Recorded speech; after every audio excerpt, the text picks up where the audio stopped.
Olá, meu nome é Suelen e sejam bem-vindos ao trabalho sobre IDH, fator frágil para medir o desenvolvimento econômico, apresentado pela Ana Paula, Bruna Durce, Carlos Eduardo, Nachelle Souza, Suelen Souza e Widmarques Francisco. Somos o grupo 2 da disciplina Micro e Macroeconomia, cursado na Uniswan.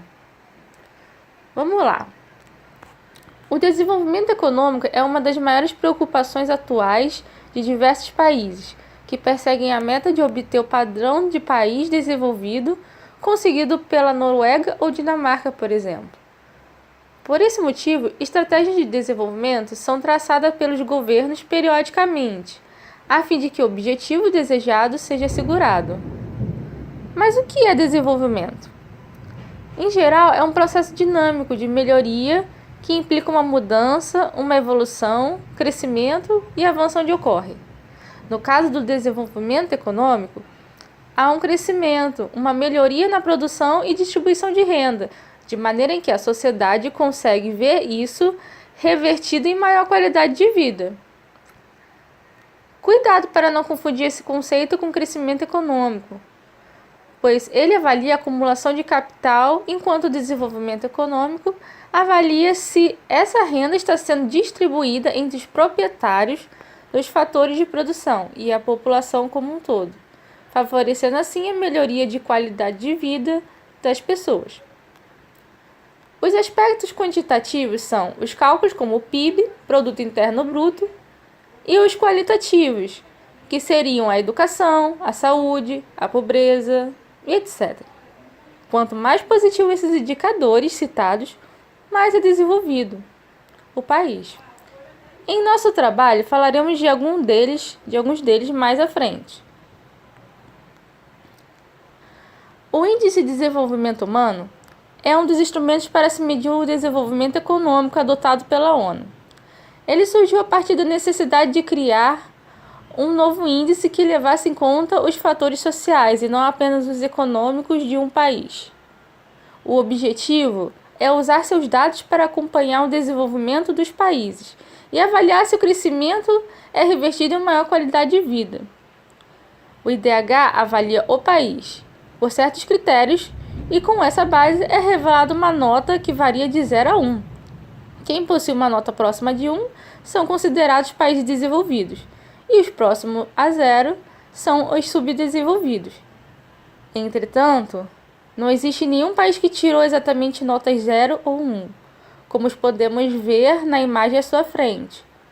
Na prática, é utilizado de modo comparativo, para distinguir os países pelo seu grau de desenvolvimento socioeconômico.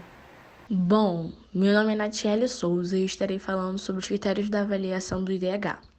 Atualmente, os 3 pilares que constituem o IDH são saúde, educação e renda. E esses são mensurados da seguinte forma.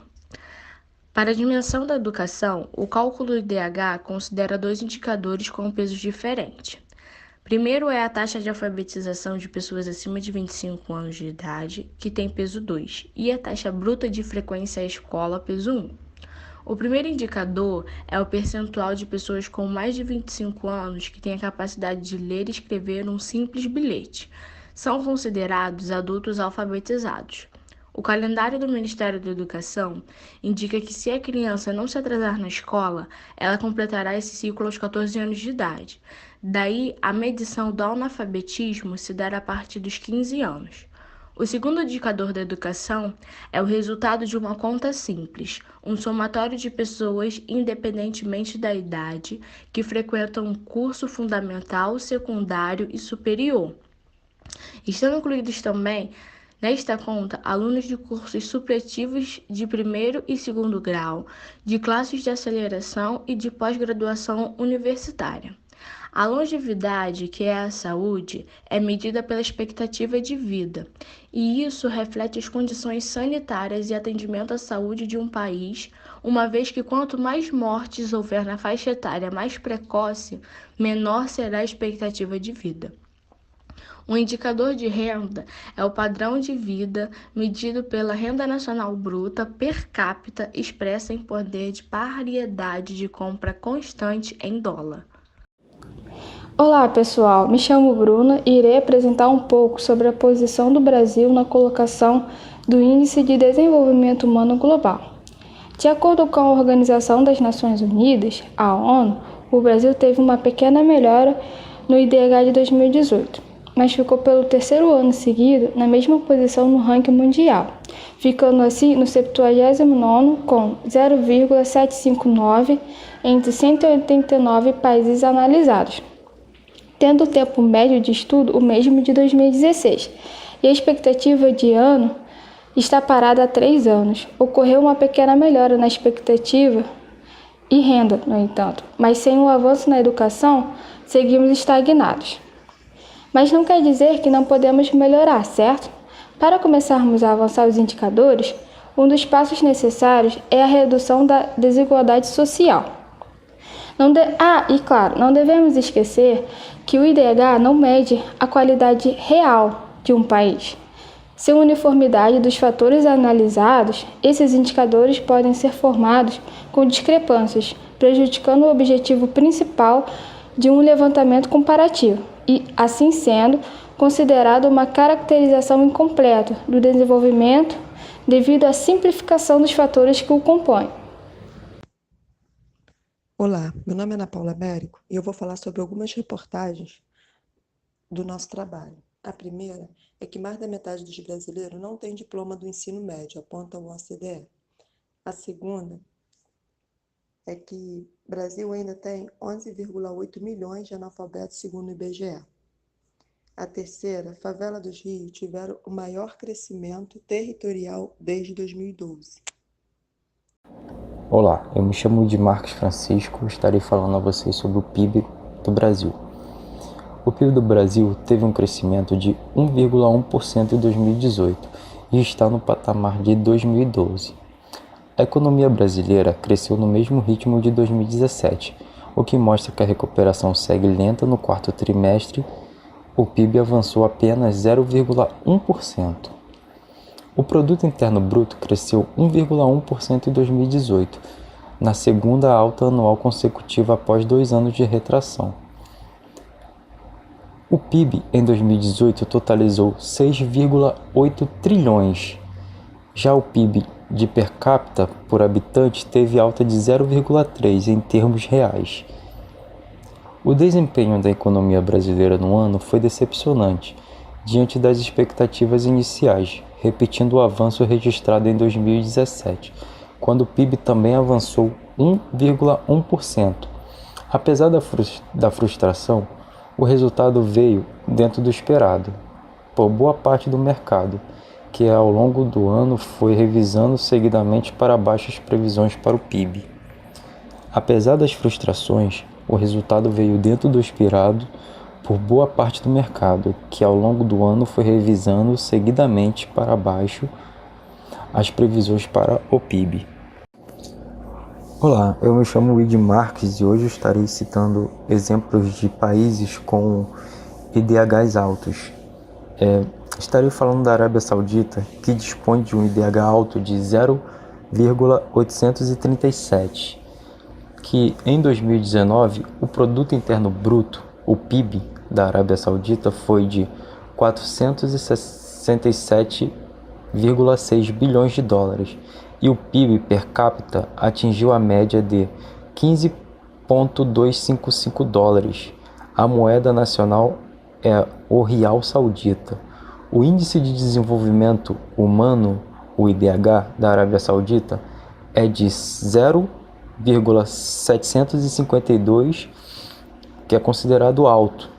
O país proporciona serviços de saúde e de educação gratuitos para a população, fator que implica na esperança de vida dos sauditas ao nascer, que é de 72 anos.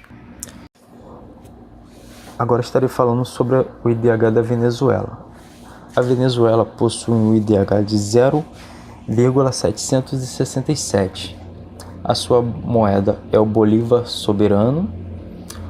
O seu PIB, Produto Interno Bruto, está no total de 320 bilhões de dólares, segundo o Fundo Monetário Internacional. A Venezuela possui uma economia mista, baseada no mercado do petróleo. O país possui a gasolina mais barata do mundo. Isso é possível porque a gasolina que chega ao consumidor é subsidiada pelo governo. A Venezuela é um dos principais exportadores de petróleo do mundo. O setor industrial representa cerca de 17% do PIB. O setor agrário representa cerca de 3%. O país exporta produtos como arroz, milho, frutas e carnes bovinas. Contudo, não é autossuficiente nesse setor. Olá pessoal, meu nome é Carlos Eduardo e vou falar sobre alguns pontos que deixam o IDH frágil, mostrando por que não é recomendado para medir o desenvolvimento econômico sem o complemento de outro método. Como já foi citado anteriormente, as atividades informais não influenciam nos cálculos do PIB. Também temos o desvio da verba ou corrupção, que não é considerado nos indicadores do IDH. A expectativa de vida longa não quer dizer que cidadãos vivem com qualidade, além de outros fatores que a sociedade convive e não entram nos indicadores do IDH, como no caso da Venezuela e da Arábia Saudita, por exemplo. E por último, para finalizar, a concentração da renda, que também não é exposta no IDH. E por fim, chegamos à conclusão de que a importância desses indicadores é a abrangência que eles possuem, pois de um modo geral, todos os cidadãos de qualquer país, em alguma medida, são alcançados por uma dessas variáveis. Por isso, são importantes mundialmente, a ponto da ONU reconhecer o seu valor. Porém, o IDH não é capaz de revelar as condições reais de saúde, educação ou ainda demonstrar desigualdade na distribuição da renda, necessitando de outros meios para avaliação.